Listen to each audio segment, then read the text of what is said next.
Nalanda literature festival के आयोजकों का विशेष धन्यवाद, क्योंकि बिहार में एक पहला ऐसा साहित्यिक इवेंट है जिसमें मुझे मंच मिला है। तो मैं पहले आप लोगों का शुक्रिया अदा करना चाहती हूँ। जैसा कि शांतनु जी ने कहा कि मुझे लगता है देश विदेश में जा कर के अपनी बात रखना ज़्यादा आसान है अपने घर में अपनी जगह बनाना बहुत मुश्किल होती है। तो उसके पीछे के कारणों पे मैं नहीं जाऊंगी, कारण सब लोग यहाँ बैठे सब अवगत हैं। तो बहुत बहुत धन्यवाद। शांतनु जी की जो शिकायत है उसमें थोड़ा चुहल भी है। वो इसलिए है क्योंकि मैं 2011 से अपने आप को कहती आई हूँ सार्वजनिक रूप से कि मैं बिहार की बेटी हूँ, लेकिन 2016 से मैं उत्तर प्रदेश की बहू भी हूँ। तो चूंकि मैं उत्तर प्रदेश की बहू हूँ और ये बड़े भाई की भूमिका में है मेरे पतिदेव के साथ। रजत को भी बोला था मैंने, दोनों को बोल चुका हूँ। और रजत जी के चूंकि बड़े भाई के रूप में है तो उस तरह की भी ये ससुराल वाली डांट भी है इस पे। तो मंच पे जब कहा गया, इस सत्र के पहले बहुत सी बातें कही गई, जिसमें मुझे दो बातें वहीं से मैं इस पूरे टॉपिक को भी जोड़ने का प्रयास करूंगी। जिया हुआ यथार्थ ग्राम्य जीवन का जो है वो हमें सिनेमा में क्यों नहीं देखने को मिलता, इस बात का कहीं ना कहीं इस बात से वो मैं इस तंतु से जोड़ना चाहती हूँ। क्योंकि आजकल हम सब एक विचित्र तरीके की परिभाषा को चेज करने की कोशिश कर रहे हैं। हम आधुनिक तो हो गए हैं, लेकिन हमें रस चाहिए बिल्कुल ग्रामीण जीवन का, और ग्रामीण जीवन हम जीना नहीं चाहते। ग्रामीण जीवन जीने के लिए जिस मचिए की बात की गई, मैं उम्मीद करूंगी कि अगली बार जब हम नालंदा लिटरेचर फेस्टिवल ऑर्गेनाइज करें और जब हम सब बैठें तो हम एक्चुअली घूरे पे बैठ करके बात करें, हम एक्चुअली मचिए पे बैठ करके ये डिस्कशन करें।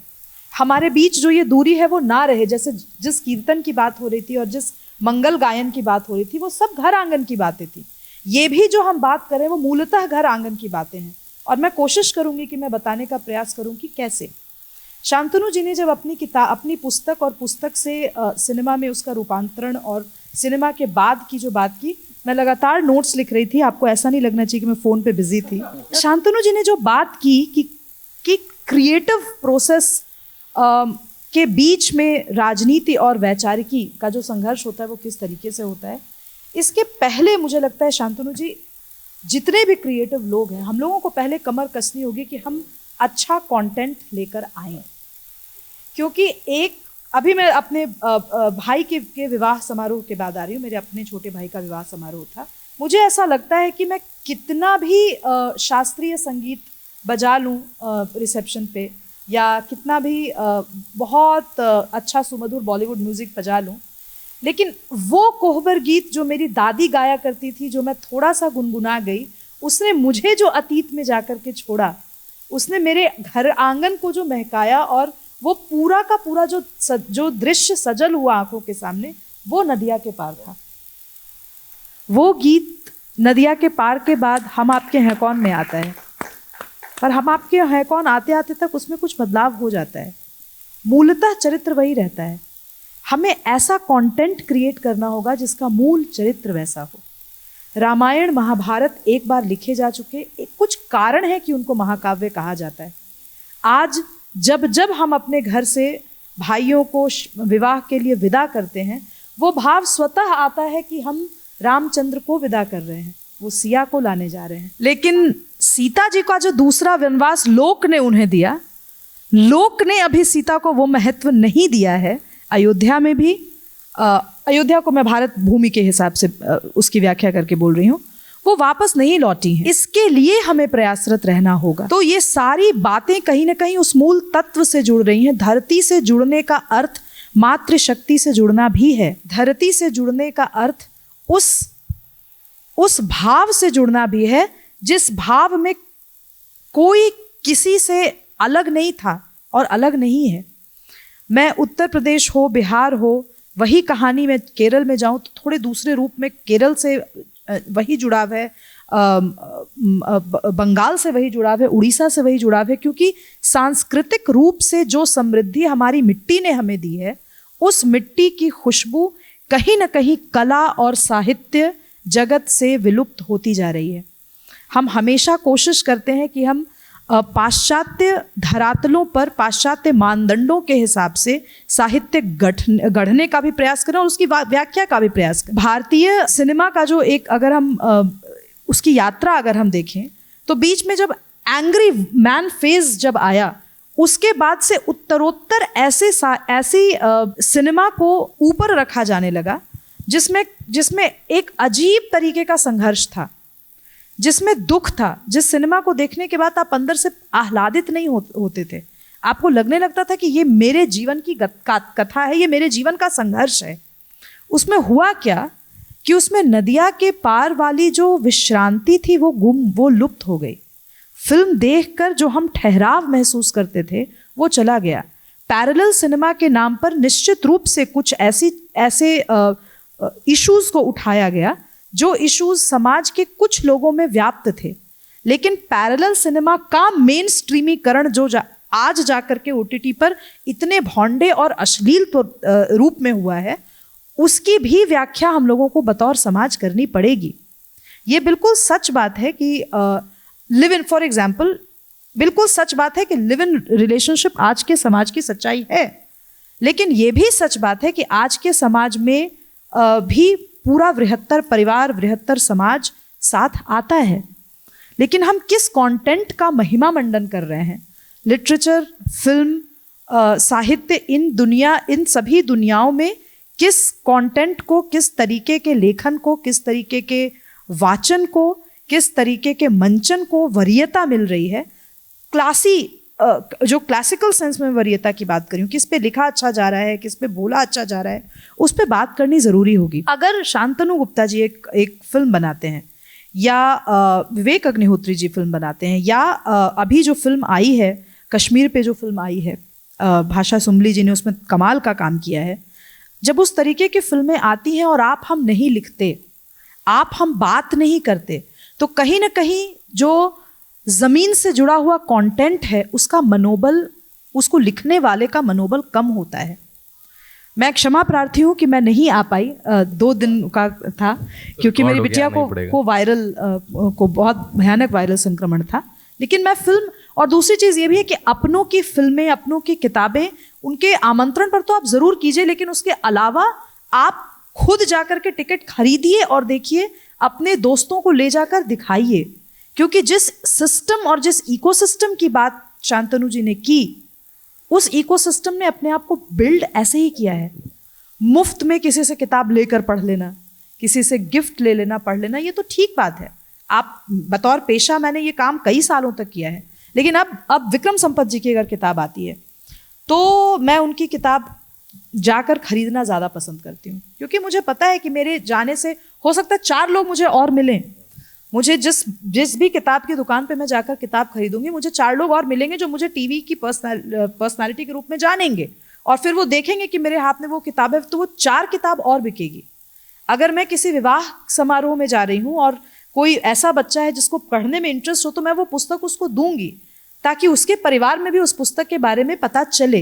तो मैं ये बताना चाह रही हूँ कि छोटे छोटे प्रयासों से बहुत बड़े बड़े परिवर्तन लाए जा सकते हैं। अंतिम बात जो मुझे इस विषय के अंतर्गत रखनी है वो ये है कि ज़मीन से जुड़े रहना, ज़मीन की बात करना, ये तो बहुत अच्छा है ही, लेकिन ज़मीन को पुष्पित, पल्लवित करना, उसको सिंचित करना, ये भी आज की एक बहुत बड़ी भूमिका है, खास करके हमारे जनरेशन की, क्योंकि हम अपने जनरेशन के बाद नेक्स्ट जनरेशन को ऑलरेडी ग्रूम कर रहे हैं। अगर हम उनको केवल अंग्रेजी माध्यम में पढ़ाएं और अंग्रेजी माध्यम की वो सारी सुविधाएं दें, वो सारे संस्कार दें जो प्रोफेशनल जीवन में महत्वपूर्ण हैं, लेकिन हम अगर उनको ग्राम्य जीवन से जोड़े नहीं रखेंगे, अगर हम उनको बताएंगे नहीं कि रोटी आटे के पैकेट से नहीं बनती, उसका एक प्रोसेस होता है कि मिट्टी होती है, वहाँ गेहूँ बोया जाता है, गेहूँ बोने का सीज़न धान के बोने के सीज़न से बिल्कुल अलग होता है। चावल जो हम खाते हैं उसमें धान नामक एक चीज, पहले धान प्राप्त होता है, उसके बाद उसका हस्क निकाला जाता है, उस भूसे का एक अलग यूज़ होता है। जब तक हम ये बातें अपने बच्चों को नहीं बताएंगे, तब तक अगर शांतनु जी जैसे लोग फिल्म लेकर के भी आते हैं जिसमें वो ग्राम्य जीवन होगा, वो मिट्टी की खुशबू होगी, ये बच्चे उस खुशबू से रिलेट नहीं कर पाएंगे, क्योंकि इन बच्चों की दुनिया अब आर्टिफिशियल इंटेलिजेंस की दुनिया होने वाली है, जहाँ पे वो फणीश्वर नाथ रेणु या बाबा नागार्जुन की कविताओं से अपना सॉफ्टवेयर तो प्रोग्राम कर सकते हैं, पर वो हार्डवेयर की जो जानकारी है और उसकी जो उसको छूने के बाद कैसा लगता है, वो पुट आप अपने बच्चों को नहीं दे सकते। इसीलिए ये बैलेंस कैसे बने, ये बहुत बड़ा प्रश्न है। समाज के पास भी है, सरकार के पास भी है, हम जैसे लोगों के पास भी है जो पूर्णतः सामाजिक है, पारिवारिक है, लेकिन इन्हीं के मध्य एक रास्ता निकालना पड़ेगा। सिनेमा और आर्ट को लेकर के मेरे कुछ सवाल हैं शांतनु जी, मैं ज़रूर चाहूँगी कि आप उस पर एक सवाल से हम शुरुआत करें। वो ये है कि आपने वो तार छेड़ा था कि साहित्य क्या है। मुझे लगता है इस पे बात होना बहुत ज़रूरी है। हर एक साहित्यकार के लिए साहित्य की परिभाषा अलग हो सकती है, लेकिन मूल रूप से जैसा मैं समझती हूँ, मैं साहित्य की बहुत सीरियस विद्यार्थी रही हूँ। 5 साल मैंने साहित्य ही पढ़ा है दिल्ली विश्वविद्यालय में, और अगर मैं अभी पीएचडी करने जाऊँगी तो उसी विषय के आसपास पीएचडी कर रही होंगी।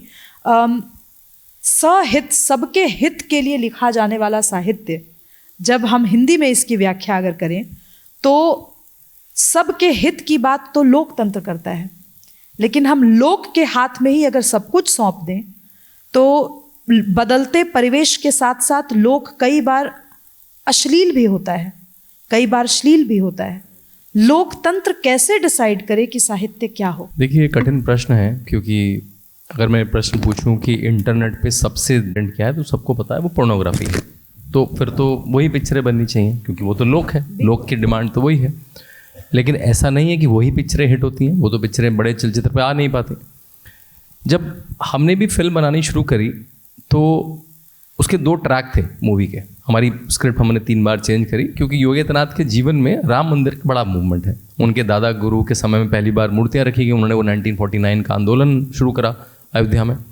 फिर जब पहली बार राम मंदिर की कमेटी बनी तो अशोक सिंघल जी ने इनके गुरु को, महेंद्र वैद्यनाथ जी को, उसको लीड बनाया। 5 कमेटियाँ रहीं राम मंदिर की, सबके लीड महेंद्र वैद्यनाथ रहे। और योगी आदित्यनाथ जब मुख्यमंत्री बने तो उनके समय में राम मंदिर बना। तो बिल्कुल एक सीरीज चली आती है। तो लगा था कि वहाँ पे ख़त्म करें, हम अयोध्या की स्पीच पे मूवी ख़त्म करें। दूसरा, फिर लगा कि आपको मूवी को अट्रैक्टिव भी बताना है, लोगों को चले बताना है। हमने कई स्मॉल ग्रुप डिस्कशन करे तो वहाँ पे पूछा कि योगी आदित्यनाथ बोलूँ तो क्या दिमाग में आता है, तो 99.9% हर एज ग्रुप में जवाब आया बुलडोज़र। मतलब जो उनका माफिया के खिलाफ एक्शन है वो मुझे योगी आदित्यनाथ दिखते हैं। तो और ये किताब तो सीएम बनने पे ख़त्म हो जाती है, 2017 पे ख़त्म हो जाती है। अब 17 के बाद बुलडोज़र चला, 17 के पहले मैं कैसे बुलडोज़र चला दूँ? तो इस कश्मकश में थे, हमारी 3-4 बार स्क्रिप्ट चेंज हुई। और क्योंकि डॉक्यूमेंट करा है इसलिए आपको बड़ा प्रेम भी हो जाता है कि हर चीज़ आ जाए। अब पिक्चर तो 2 घंटे 20 मिनट की भी है, शूटिंग करते करते वो 3 घंटे की। हमने देखा भी बंगाल फाइल्स के बाद साथ की, अगर पिक्चर लंबी हो जाती है तो कई बार रुचिकर नहीं रहती है। तो 3 घंटे 20 मिनट की है, और वो मेरे ख्याल से उसके साथ सबसे बड़ी दिक्कत भी है। पिक्चर के साथ कुछ और भी हो सकती है, लेकिन इतना लंबा होना उसका। तो अब उसमें नाथ पंथ की बहुत सारी जो प्रोसेस है मुझे दिखाने का मन था कि कर्ण छेदन कैसे होता है, कैसे संन्यास लिया जाता है, क्यों संन्यास लिया योगी आदित्यनाथ ने। पहली ये मेरे और डायरेक्टर के बीच में रहा कि उन्होंने कहा इतनी डिटेल कौन देख रहा है। हमने कहा नहीं, अगर आप उसे सिनेमैटिकली अच्छे से दिखाएं तो कांतारा जैसी पिक्चरों में इतनी डिटेल दिखाई है प्रथाओं की, वो लोगों ने देखी है जो नॉर्थ के आदमी को उसकी पता भी नाम ही नहीं पता। मुझे मतलब इसी के उदाहरण दूसरा देता हूँ। अभी राजीव मल्होत्रा जी का एक कार्यक्रम था और मुझे भी उसमें अवार्ड किया गया। अवार्ड था सिंगोल, आप भी थी, हमें वहाँ पर। इतना सुंदर लगा कि सिंगोल जो हम बहुत सारे लोगों को 2-3 साल पहले शब्द भी नहीं पता था, अब वो एक अवार्ड का आइटम बन गया है। और 4-5 साल पहले मैं अशोका यूनिवर्सिटी में कुछ सेशन देने गया था, तो वहाँ मुझे आप सोच के दंग रह जाएंगे, वहाँ पे बियर मग अशोका लिखा हुआ गिफ्ट में मिला। तो बियर मग और संगोल, तो आपको ये कंपैरिजन भी दिखेगा। तो फिर वो नाथपंथ की प्रथाएं हमने दिखाने की कोशिश करी।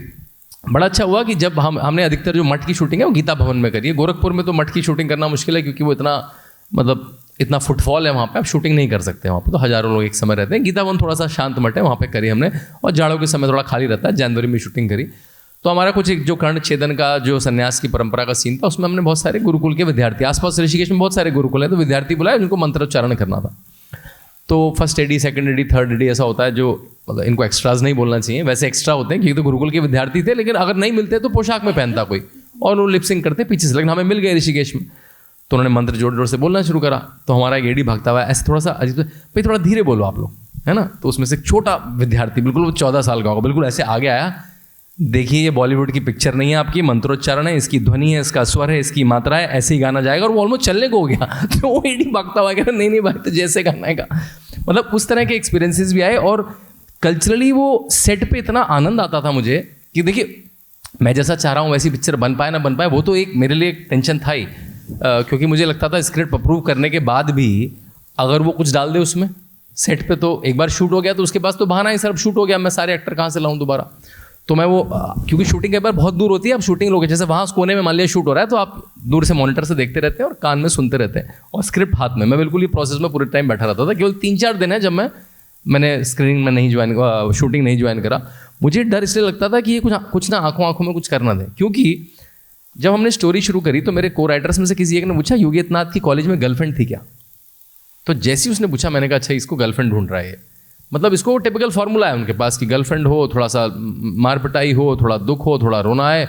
तो मैंने ये तो फार्मूले में पड़ गया। मैंने कहा देखिए जिस जमाने की आप बात करें 1991 में ये शब्द भी चर्चित नहीं थे, मतलब उस समय का ऐसा नहीं था। उनके ग्रुप में थी दो तीन महिलाएं थी। जब से मुझे लग गया शक आया कि ये तो कुछ ढूंढेगा, और अब वो सीन में तो नहीं लिखा था ऐसा, लेकिन वो कुछ है, चाउमीन खा रहे हैं, पहली बार चाउमीन आई है 1991 में, तो कहीं आंखों में कुछ दिखा दे वो हमारा डायरेक्टर।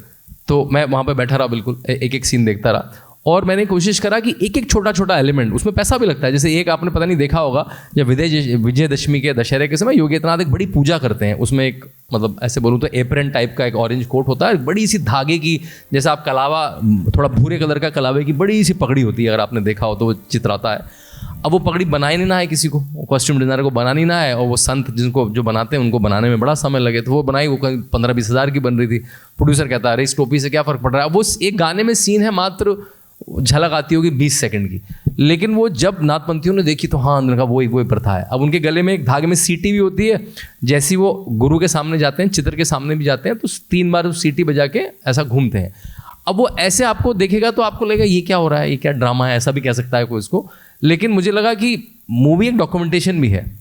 आज तो किताब और मूवी डॉक्यूमेंटेशन भी है। कोई कहेगा अरे योगी आदित्यनाथ का जीवन दिख तो रहा है, टीवी में आ तो रहा है, आप क्यों है भाई। अब मुझे पता लगा मेरी किताब 9 PhD थीसिस में कोटेड है, जो नाथपंथ में हैं, जो योगी आदित्यनाथ पे हैं, जो उत्तर प्रदेश में हैं। अब वो इस बार मैं ऑक्सफोर्ड में फेलोशिप करने गया था, आपको बताया, तो वहाँ पे हमें लाइब्रेरी का टूर दिया गया हमें, तो उसमें सर्च सिस्टम बता रहे थे। मैंने सर्च करा, मेरी किताब थी, मैंने जाके ऐसा शेल्फ पे देखी किताब थी। फिर मैं अभी US के टूर में वॉशिंगटन DC में गया, तो मैंने ये मेरा एक स्टैंडर्ड ऐसा फोटो है, बड़ा पॉपुलर हो गया, मैं ऐसे करके एक फोटो खिंचाता हूँ पोस्टर के साथ। तो मैंने व्हाइट हाउस के सामने एक फोटो खिंचाया और डाल दिया, ट्वीट वायरल हुआ। तो बहुत सारे वामत कि भाई आप 2 सीन और, वो 2 सीन सुनने में क्या लगेंगे, अरे एक पगड़ी लगानी है, वो सीटी बजा के ऐसे गोल गोल घूमना है, वो आपको लगेगा इससे पिक्चर की स्टोरी में तो कुछ ऐड नहीं हो रहा। लेकिन जैसे मैंने कहा कि चाहे किताब हो चाहे वो मूवीज़ हो, वो आज से 10 साल बाद 20 साल बाद जब देखी जाएगी तो वही एक अकेला डॉक्यूमेंट, वही एक अकेला मतलब मूवी भी एक तरह का डॉक्यूमेंट ही है, एक तरह का प्रूफ है, वही बचेगा। तो इसलिए मेरे ख्याल से उसमें छोटी छोटी डिटेल्स घुसाने के लिए जो मैं बैठा रहा और इतना इरिटेट करा मैंने सबको वहाँ पे। लेकिन अब जब तारीफ होती है तो डायरेक्टर और पूरी टीम भी कहती है कि हाँ इसको होना चाहिए था। तो ये जो एक द्वंद्व चलता रहता है आपका क्रिएटिव प्रोसेस का, और उसमें एक जो प्रोडक्शन का पैसा है, डायरेक्टर कहता है ये चलेगी नहीं, लोगों को बोर लगेगा, तो डायरेक्टर का विजन, आपकी स्टोरी और प्रोड्यूसर का पैसा, ये जो 3 क्लैश होते हैं, ये भी देखने को मिला मुझे 2-2.5 साल की जर्नी में अपनी। जी, बहुत आपने बहुत ऐसे मुद्दे उठाए हैं शांतनु जी, जो कि किसी को भी इंटरेस्ट होगा फिल्म मेकिंग में। मैं ये बात, अब ये घर की बात है तो मैं कह सकती हूँ, इस फिल्म मेकिंग में मेरा इंटरेस्ट है ही नहीं। इनफैक्ट जो भी मेरा परिचय दिया आपने पॉलिटिकल राजनीतिक जीवन से रिलेटेड, मैं राजनीति में जानबूझकर सक्रिय राजनीति में मैं कदम नहीं रखना चाहती, क्योंकि मेरा ये स्पष्ट रूप से मानना है कि राजनीति सिर्फ संसद में या विधानसभा में बैठकर नहीं की जाती। जो मैं काम कर रही हूँ, मैं खुद में मैं बहुत कॉन्फिडेंट हूँ कि ये इतना घोर राजनीतिक काम है। मैं कई ऐसे लोगों को देखती हूँ जिन्होंने मुझसे इन्फ्लुएंस होकर विदुषी लिखती हैं राम माधव जी को और कहती हैं कि आपका जो भी काम चल रहा है हम उस पर जुड़ना चाहते हैं। कोई ज़रूरी नहीं है कि हर बार आपका नाम, आपका ब्रांड, आपकी कंपनी इसकी चर्चा हो। आपने जो काम किया, अगर उसकी चर्चा किसी 2-3 ऐसे लोगों तक पहुंचती है जो कल अपने अपने फील्ड में जाकर कुछ ऐसा नया और मौलिक करें जिससे देश की, समाज की, युवाओं की दिशा बदले, तो इससे बढ़िया इम्पैक्ट कुछ नहीं होता। और इससे बढ़िया राजनीति क्या हो सकती है आप बताइए।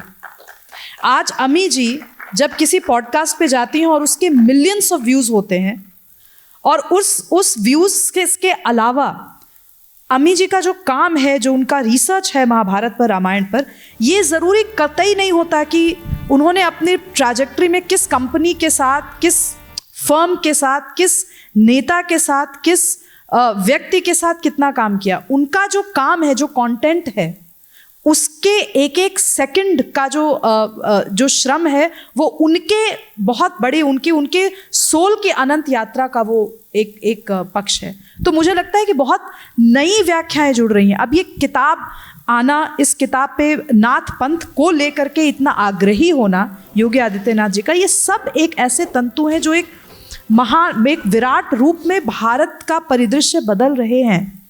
कुछ लोग इसको नहीं जानना चाहते, नहीं मानना चाहते, पर यही हो रहा है। सुरक्षा, वो जो नाथ पंथ का कर्ण छेदन का जो सीन है, उस पे तालियां बजती हैं। वो आया था, फिर अब डायरेक्टर खुद कहता है, वो मतलब मैं पूरा क्रेडिट डायरेक्टर को दूंगा, इतना सुंदर फिल्माया है उन्होंने कि परेश रावल जी जो उनके गुरु बने, वो वहां से भाषण दे रहे हैं और यहाँ पे किसी का कर्ण छेदन चल रहा है, जिसमें आपको पता होगा कर्ण छेदन जो होता है वो इस मिडिल लोब में होता है, जहाँ पे हम लोग नीचे छेदाते हैं वहाँ पे नहीं, और बिल्कुल एक लकड़ी का एक निडल सी होती है, उसमें लोहा लगा होता है और ऐसे छेद देते हैं बिना किसी एनेस्थीसिया के, और ऊपर सरसों का तेल एंटीसेप्टिक की तरह डाल देते हैं जी। तो वो उस प्रोसेस में सबसे ज़्यादा ताली बजती है जिस तरह से वो होता है। तो कई बार हम ट्रूली अगर आप अपनी चीज़ पर अड़े रहें तो वो लोकप्रिय भी हो सकती है। मैं ये कहना चाहता हूं। बिल्कुल। और मैं दूसरी बात यही बोलना चाहती थी कि आपको किन चीज़ों पे आग्रही होना है, क्योंकि मैं बिना नाम लिए बात करूंगी, और मेरी चूंकि स्पष्टवादिता की चर्चा ऑलरेडी किया जा चुका है यहाँ पर। अभी OTT एक सीरीज आई ग्राम्य जीवन से रिलेटेड, बहुत पॉपुलर हुई, बहुत वायरल हुई, पर मुझे जहाँ पर बिहार और यूपी के संस्कृति की बात आती है और कुछ भी खटकता है तो बिना बोले, बिना व्यक्त किए मैं नहीं रह पाती हूँ। उसमें सोहर बड़ा वायरल हुआ। उस सोहर से मुझे दिक्कत है, उस सोहर से मुझे घोर दिक्कत है क्योंकि आपको अपने जीवन, अपने प्रोफेशन का या अपने ग्राम जीवन का कौन सा पहलू सबसे ज़्यादा किस मोमेंट पर डालना है, ये समझ आपको तभी होगी जब आपने ग्राम जीवन को सही में उस भाव से जिया होगा। सिर्फ ग्राम्य की बात नहीं है, किसी भी जीवन की बात है। और हर व्यक्ति का प्रोसेस अलग हो सकता है। मैं ये बिल्कुल भी नहीं कह रही कि किसी चीज़, कोई चीज़ अगर वायरल हो रही है या कोई चीज़ अगर पॉपुलर हो रही है उसकी महत्ता नहीं है, उसकी अपनी महत्ता है। उसकी वजह से 5-6 अच्छी चीज़ें भी सामने आती हैं। विरोध में ही कई चीज़ें सामने आती हैं जिससे 1-2 जिसमें बहुत शास्त्रीय मानक जैसी चीज़ें हो जाती हैं। लेकिन आपको कौन सी चीज़ किस मोमेंट में कहाँ पे फिट करनी है, ये बहुत ज़रूरी आपको समझ होनी चाहिए इसकी। फॉर एग्जाम्पल, रिसेंट एग्जाम्पल है, बिहार चुनाव के बाद NDTV स्टूडियोज़ में, चूँकि मैं मगध में बैठी हूँ तो इसका मैं बिल्कुल ये पुरजोर तरीके से रखना चाहती हूँ। NDTV स्टूडियोज़ में लिट्टी चोखा का स्टॉल मंगवाया गया, आपको याद होगा। अब राहुल कमल जी बिहार के नहीं हैं, उनको नहीं आइडिया है इनफैक्ट कोई भी एडिटर जो यहाँ का नहीं होगा, जो यहाँ की मिट्टी में पला बढ़ा नहीं होगा, अगर आपने उसका बिहार का इंट्रोडक्शन ही लिट्टी चोखा से किया हो तो वो नहीं समझ पाएगा कि मगध में हम लिट्टी चोखा नहीं खाते नाश्ते में। भाई, we don't have litti chokha every day. Litti chokha is not even a delicacy. Litti chokha चलताऊ रूप में पेट भर करके आगे काम करो वाली चीज़ है। ये मेहनतकश मजदूरों का एक बहुत अच्छा भोजन है जो किया जाना चाहिए, पर ये हमारी संस्कृति डिफाइन नहीं करती। आप मगध की थाली खाइए, अरहर की दाल हो, थोड़ा उसमें चावल हो, उसके साथ आपको जब तक 5-6 तिलौरी पापड़ ना हो, चटनी ना हो, साग ना हो, और सूखी सब्जी ना हो, 2-3 रस वाली सब्जी ना हो, और मीठा भी हो तो 3-4 तरीके का मीठा हो, उसके बाद पान न हो, पान के बाद सौंफ न हो। जब आप घर में एंटर करें तो आपका पैर धो करके अंगोछे से पोछा नहीं जाए। मैं इसलिए कह रही हूँ, कल कोई फिल्म बने बिहार पर, उसमें ये प्रोसेसेस को दिखाए बिना अगर आप कोई एक ऐसा गीत डाल देते हैं सिर्फ इसलिए कि बिहार को रिप्रेजेंट करना है, तो मुझे दिक्कत होती है। इसलिए मैंने NDTV स्टूडियोज़ में बहुत पुरजोर तरीके से बोला कि मैं लिट्टी चोखा नहीं खाऊंगी, क्योंकि मैं नहीं खाती। मैं चूड़ा दही खा सकती हूँ क्योंकि चूड़ा दही प्रोबायोटिक है, और चूंकि अंग्रेजी माध्यम था तो मुझे उस हिसाब से भी करना था कि because it is probiotic and it has fibre, it will fill me up. मैं प्रोटीन से शुरुआत करना चाहती हूँ दिन की। मैं जो भी द थिंग इज़ कि आपको पता होना चाहिए कि आपको अपने कल्चर का रिप्रेजेंटेशन किस रूप में कहाँ पे करना है। अब मैथिली ठाकुर जी से बात करवाई जा रही थी बार बार कि मैडम आप पूछ लीजिए। अब मैथिली ठाकुर जी से मैं चुनाव के रिजल्ट वाले दिन मैं उनसे छठ के गीत क्यों सुनूं? मैं क्यों सुनूंगी? छठ के गीत अंदिना नहीं गाए जाते। आपको गाने के पहले भी छठी माँ का इतना महत्व है, इतना महात्म्य है। आप गाने के पहले 3 बार कान छुएंगे, 5 बार माफी मांगेंगे, तब आप वो सुर भी न धा सकते। आपको मन भी कर रहा होगा तो आप नहीं गा सकते। इतना आपको कंट्रोल अपने ऊपर होना चाहिए। तो जो बात मैंने श्लील और अश्लील की थी, कहीं ना कहीं साहित्य और कला के नाम पर हम लोगों ने संयम को और धैर्य को बिल्कुल एक ऐसा ट्रेट मान लिया है जो कि दकियानूसी है, बोर्डम है, जो बिल्कुल भी नहीं है। जीवन में अगर धैर्य नहीं हो, अगर संयम ना हो, तो फिर वो हमारा जो भी हमारी सांस्कृतिक विरासत है उसके साथ मूल टकराव पाश्चात्य और हमारे संस्कृति का यही है। संयम का ना होना, धैर्य का ना होना, इंस्टेंट रिजल्ट, इंस्टेंट ग्रेटिफिकेशन की बात जो होती है, और धीरे धीरे रे मना धीरे धीरे सब होए वाली जो बात होती है, ये सब वो विचार है, वो तंतु हैं जिनकी टकराहट कहीं ना कहीं हर स्तर पे मिल रही है। चाहे वो राजनीति हो, वो कला का क्षेत्र हो, वो साहित्य हो, वो हर जगह है। पर आपको और हमें डिसाइड करना है कि हमें क्या करना है। तमाम परिचयों में से जो मेरा मूल परिचय है वो सिर्फ और सिर्फ लेखिका होने का है। मैं जानती हूँ कि मैंने पुस्तक सिर्फ एक प्रकाशित की है और बहुत सारे आइडियाज़ है जिस पे काम होता रहता है, लेकिन वही बात है कि जब आप ऑक्सफोर्ड यूनिवर्सिटी का कोई स्टूडेंट आपको मेल करता है और दूसरी किताब उसकी आती है जिसका बेस आपकी पहली किताब रही हो, माइग्रेशन पे कहीं भी चर्चा होती है और आपकी किताब मानक के रूप में कोलंबिया में भी पढ़ाई जा रही हो, तो फिर मुझे लगता है कि I did something good for the last 10 years। मेरे लिए यही इम्पॉर्टेंट है। एक साहित्यकार होने के नाते मुझे मालूम है कि यहाँ पर साहित्य की दुनिया भी घोर राजनीतिक दुनिया है। मुझे पता है कि जितनी अकादमियाँ चलती हैं, चाहे वो स्टेट गवर्नमेंट की हो, वो बाहर की हो, सेंट्रल गवर्नमेंट की हो, सब जगह राजनीति है।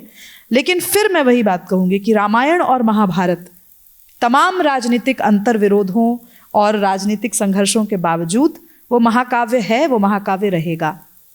फणीश्वर नाथ रेणु ने जो मैला आंचल लिख दिया, वो मैला आंचल बिहार की पहचान है, बिहार की पहचान रहेगी। राष्ट्रकवि दिनकर ने जो काम कर दिया, उस काम से बेगूसराय की भूमि पर जब भी वैचारिक टकराहट होगी तो हम कहे जाएंगे कि हम दिनकर की भूमि से हैं। लाख वहाँ सीपीआई हो, लाख वहाँ सीपीआईएम हो। तो कहने का अर्थ यह है कि आपको अपनी राजनीति, आपको अपनी विचारधारा से ऊपर उठकर चुननी होती है ताकि आप कुछ ऐसा अच्छा साहित्य गढ़ पाएं जो कालजयी हो। मुझे लगता है जो प्रश्न मैंने पूछा या जिस बात पे हम बार बार चर्चा कर रहे हैं, कालजयी रचनाओं और कालजयी सृजन के लिए ही प्रयासरत रहना अब नरेंद्र मोदी जी के बाद की राजनीति का सबसे बड़ा चैलेंज है। और मुझे लगता है ये इस महायज्ञ में हम सबको कहीं ना कहीं इन्वॉल्व होना चाहिए, होना पड़ेगा। राजनीतिक मंच सभी लोगों के लिए नहीं बना। राजनीतिक मंच के थ्रू आई एम श्योर बहुत ज़्यादा फलक बहुत विस्तृत होता है, लेकिन कई बार मुझे लगता है कि हमारी दादी नानियों ने जो संकुचित फलक में जो काम कर लिया, कई बार उसको भी वरीयता दिए जाने की आवश्यकता है। अगर आपका घर आंगन सुवासित नहीं होगा, अगर आपके घर आंगन में मंगल गायन सिर्फ शास्त्रीय संस्कृत के श्लोकों तक सीमित होकर रह जाएगा, तो फिर आप और हम लाख बैठ करके चर्चा करते रहें कि अब गांव में वो सौंधी महक नहीं रही। वो सौंधी महक हमने खुद नहीं होने दी। हमने खुद जैगरी पाउडर चुन लिया, गुड़ के जो घेले वाला गुड़ होता है उसकी जगह पर।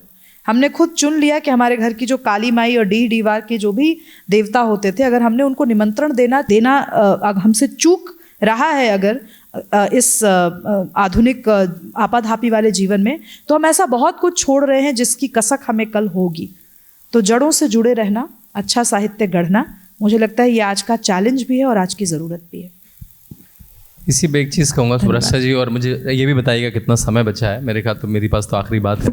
आपने 2 चीज़ें कही, एक तो अपनी बात पे अडिग रहना। तो जब हम कोर्ट केस लड़ रहे थे पहली बार, मतलब मैं कह रहा हूँ ये 2 साल के प्रोसेस ने मुझे बड़ा जुझारू बना दिया। हम लोग टीवी पे तो रोज़ गाली सुनते ही हैं, लेकिन वो उतना लगती नहीं है।